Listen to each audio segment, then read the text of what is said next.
All time favourite குழந்தைங்களுக்கு பிடிச்ச lemon rice with potato fry எப்படி செய்யுதுன்னு பார்க்குறோமா. ஒரு கடாயில் எண்ணெய் ஊற்றிக்கோங்க.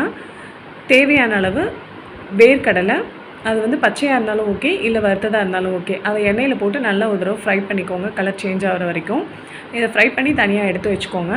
மறுபடியும் அதே எண்ணெயில் கடுகு, உளுத்தம்பருப்பு, ஒரு வரமிளகாய், கொஞ்சமாக பெருங்காயம், கருவேப்பிலை, கொஞ்சமாக வெங்காயம், இது எல்லாத்தையும் சேர்த்து நல்லா வதக்கிக்கோங்க.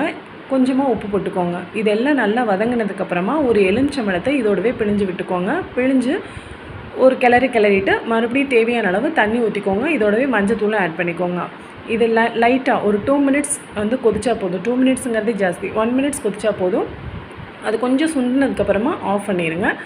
ஆஃப் பண்ணிவிட்டு அதோடவே வந்து நீங்கள் வடித்து வச்சுருப்பீங்க இல்லையா சாதம், இதையும் போட்டு நல்லா கிளறிட்டு கடைசியாக அந்த வேர்க்கடலையும் இதோடவே போட்டு நல்லா ஒரு பரட்டிட்டிங்கன்னா அந்த வேர்க்கடலைக்கும் அந்த நம்ம செஞ்சுருக்க அந்த லெமன் ரைஸ்க்கும் சாப்பிடும்போது அவ்வளோ டேஸ்ட்டாக இருக்கும்.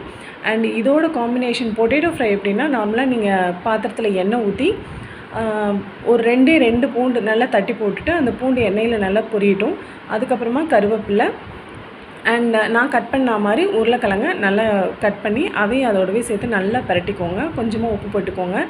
எண்ணெயில் நல்லா பரட்டி அது நல்லா ஃப்ரை ஆனதுக்கப்புறமா ஃபிஷ் ஃப்ரை மசாலா இருக்குது இல்லையா, அதை போடுங்க. ரொம்ப டேஸ்ட்டாக இருக்கும். நல்லா வெந்ததுக்கப்புறமா கருவேப்பிலை போட்டு ஆஃப் பண்ணிடுங்க. Super tasty ready.